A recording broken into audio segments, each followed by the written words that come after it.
તો અમદાવાદના south બોપલમાં PPP મોડલથી garden તૈયાર થઈ રહ્યું છે। મહાનગરપાલિકા દ્વારા ગાર્ડનમાં છેલ્લા તબક્કાની કામગીરી પૂર્ણતાને આરે છે। 11,000 ચોરસ મીટર કરતાં વધુ વિસ્તારમાં આ ગાર્ડન બનાવવામાં આવ્યું છે। ગાર્ડનને બનાવવા પાછળ 4.5 કરોડનો ખર્ચ કરાયો છે। ગાર્ડનમાં children play area, walking track સહિતની વ્યવસ્થાઓ છે।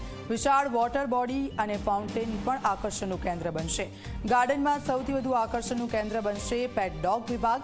પાલતુ શ્વાનની શારીરિક કસરત માટે પણ ખાસ જગ્યા બનાવવામાં આવી છે અને ડોગ સ્ક્વોડની જેમ કસરત કરાવવા શ્વાનો માટે હર્ડલ પણ તૈયાર કરવામાં આવ્યા છે।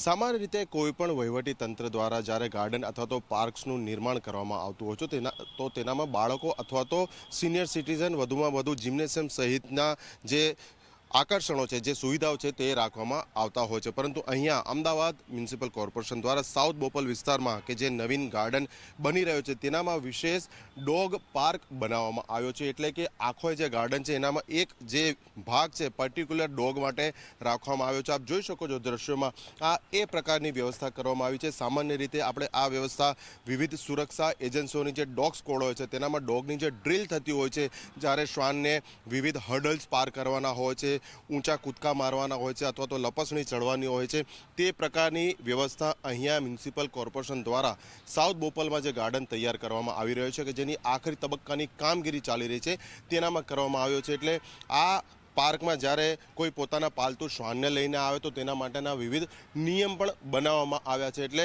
જે રીતે અમદાવાદમાં પણ પેટ ડોગ્સ લવર છે અને તેઓ પણ તેના માટે ખૂબ જ લાગણી ધરાવતા હોય છે, તો આવા પેટ ઓનર્સ જ્યારે અહીંયા આવશે તો તેમના શ્વાન માટે વિશેષ વ્યવસ્થા તેમને અહીંયા મળી રહેશે।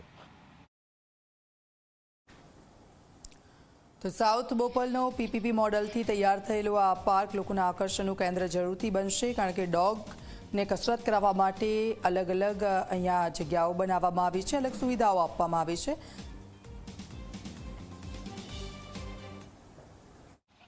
મોબાઈલ, ઓનલાઈન ગેમ અને ટેકનોલોજીના આ જમાનામાં નાના બાળકો જાણે કે પોતાનું બાળપણ ભૂલી જ ગયા છે।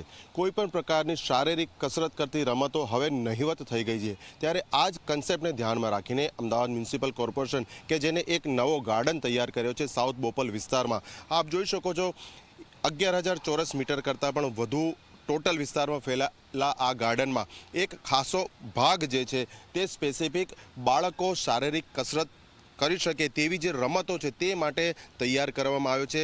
સિન્થેટિક આખું આ સરફેસ છે અને તેની ઉપર વિવિધ રમતોની જે આકૃતિઓ છે તે ડ્રો કરવામાં આવી છે। એટલે 8 થી 12 વર્ષ સુધીના બાળકો કે જે અત્યાર સુધી આપણે જોઈ રહ્યા છે કે સોશિયલ મીડિયાનું વળગણ એટલું છે, મહત્તમ સમય તેઓ મોબાઈલ પર ગેમ રમીને પસાર કરે છે, પરંતુ અહીંયા જ્યારે તેઓ પોતાના માતા પિતા સાથે આવશે તો વિવિધ પ્રકારની જે રમતો કે અત્યાર સુધી જૂની પેઢી પોતાના બાળપણમાં રમતી આવી છે પરંતુ હવે આ રમતો સમયાંતરે ભૂલાતી ગઈ છે। એટલે આ રમતો પણ જીવંત રહે અને સાથે જ બાળકોને શારીરિક કસરત પણ મળે તે હેતુથી આ કોન્સેપ્ટ આપવામાં આવ્યો છે અને ટોટલ 4.5 કરોડ કરતાં પણ વધુના ખર્ચે આ આખો ગાર્ડન તૈયાર કરવામાં આવ્યો છે, જેની આખરી તબક્કાની કામગીરી ચાલી રહી છે। ટૂંક જ સમયમાં આ ગાર્ડનનું સત્તાવાર લોકાર્પણ કરવામાં આવશે। કેમેરા પર્સન SP શર્મા સાથે અર્પણ કાયદાવાલા, ઝી મીડિયા, અમદાવાદ।